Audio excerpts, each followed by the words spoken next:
Salut à tous, on se retrouve pour une toute nouvelle vidéo et aujourd'hui on va parler des mangas que je lis en scan. Donc c'est tous des mangas que j'adore, hein, même que j'apprécie grandement, hein. J'ai pas de mots pour les décrire. Mais bon, si je critique, ben ne le prends pas personnellement, c'est juste qu'il y a toujours des défauts à une œuvre, hein, y compris celles que j'apprécie énormément. Donc on va commencer par le commencement. Alors, mon premier manga, à proprement parler, que j'ai commencé à lire en scan, c'est My Hero Academia, que j'ai commencé vers le chapitre 210. Ça veut dire à peu près il y a 2 ans, si on compte les postes de notre cher auteur Koei. Mais bon, bah, c'est mon manga préféré, donc je vais pas être objectif du tout, mais c'est pour moi un manga, un must-have et un must-to read. Si je parle un peu en anglais, je vais te faire le résumé, hein, c'est pas très long. Notre petit Izuku Midoriya se retrouve à devoir rejoindre l'école UA pour devenir un héros. Par contre, il n'a pas de pouvoir. Donc, grâce à de nombreux hasards et à son courage infini, il va pouvoir rencontrer All Might, le héros numéro 1, qui va lui transmettre son pouvoir pour qu'il essaye d'entrer dans l'école de UA. Bon, le scénario est loin d'être ultra original, tout le monde le connaît, mais pour moi, il y a beaucoup de choses qui font que c'est incroyable, hein. Le dessin, l'anime qui est fou et tout ça. Je vais pas m'étendre plus, vraiment, bah, lis-le et si tu le lis pas, bah, je vais t'insulter. Allez, on va passer au numéro 2. On passe à Mashal. Mashal qui est pour moi la meilleure nouveauté de 2020. Et pourtant, moi, il y en a pas tellement, mais il y en a quand même pas mal. Alors, c'est pour moi ce qui se fait de mieux en ce moment en tant que comédie shonen. Bon, il n'y en a pas beaucoup, mais une comédie shonen vraiment très qualitative. Bon, pour l'instant, on est vraiment du côté très comédie, mais il y a des scènes quand même très badass. On est au chapitre 40 et je commence à le suivre vers le chapitre 1. Donc ça fait maintenant un peu plus d'un an que je le suis, un peu moins d'un an que je le suis. Donc vraiment, essaye de le lire, c'est vraiment très drôle. C'est l'histoire d'un mec qui vit dans un monde de magie où il a pas de pouvoir, mais il est ultra stock et donc il va rejoindre l'école. Oui, d'accord, ça ressemble beaucoup à My Hero Academia, mais si le scénario commence un tout petit peu pareil, ça n'a vraiment rien à voir. Et c'est vraiment super génial. On va passer au manga du Weekly Shonen Magazine. Il y en a 3 que je suis.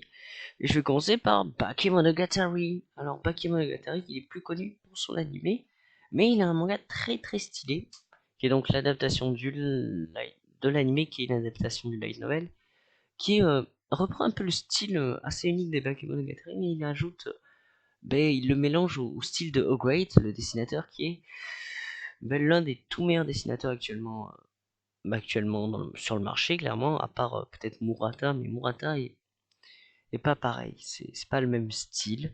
Donc bon, j'adore le dessin, hein, j'adore le découpage, c'est vraiment le meilleur sur ça, les couvertures sont folles, hein, regardez, je vais vous mettre une ou deux j'espère. Mais le scénario, lui, il est aussi assez original, même si bon, Bakemonogatari, maintenant c'est assez connu, donc tu dois le connaître. C'est l'histoire d'un lycéen qui aide des gens qui ont des... Alors ils appellent, je sais plus le nom parce que j'ai le nom en japonais, mais des maladies causées par des êtres, je sais pas, des êtres paranormaux.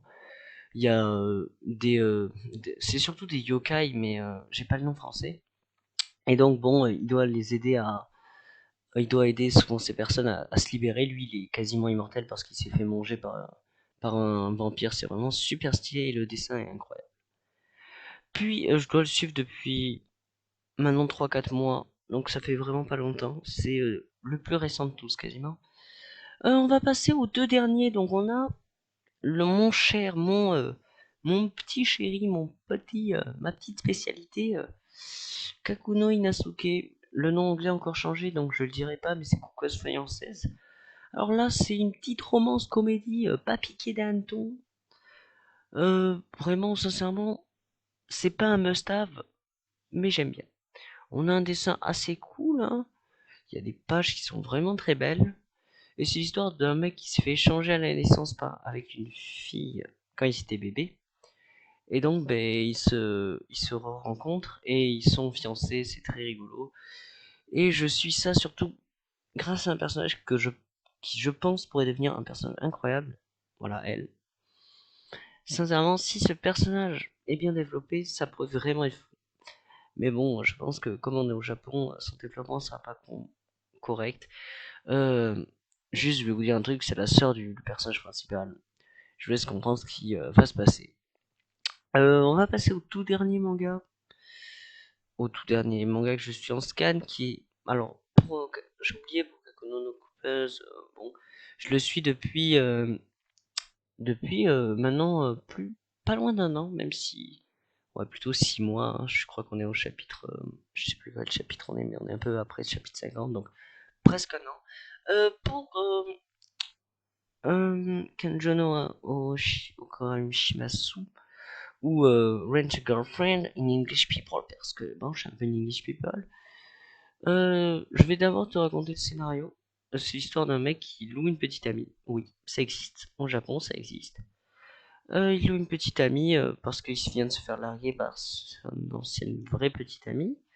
Et bon, par un concours du hasard, ils se retrouvent voisins. Leur grand-mère sont potes. C'est ultra bizarre. Je vais pas en parler pendant 2 heures parce que bon, le scénario n'a pas d'intérêt, mais j'étais pas mal choqué par les derniers scans qui ont été vraiment fous.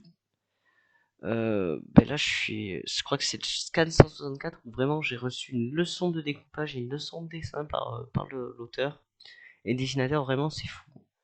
Sincèrement, l'animé m'a fait pas emballer, mais là, quand je suis arrivé à ce scan-là, vraiment, j'ai trouvé ça fou. Donc, je peux que te le conseiller. Après, bon, il faut lire 160 chapitres avant. Je sais pas si ça en vaut le coup pour tout le monde, mais pour moi, ça en vaut le coup, sincèrement. On a pour moi l'un des tout meilleurs arcs narratifs de l'histoire du manga. Et je peux que te le conseiller. Et là, je suis vraiment remotivé pour les 3000 prochains chapitres. Hein. Sincèrement, je suis chaud de ouf. Bah, je te conseille de le commencer. Et surtout, bah, ça risque de se finir bientôt. Ouais. Je pense que ça tiendra pas plus de 200 chapitres. Donc, ben, merci d'avoir écouté la vidéo. J'ai surtout parlé de. J'ai voulu vraiment te présenter assez rapidement les mangas et te parler un peu de mon vécu avec. Si t'aimes ce concept, on pourra en faire une version plus raccourcie sur un ou deux mangas. Et ben, je te fais plein de bisous et on se retrouve pour une prochaine vidéo.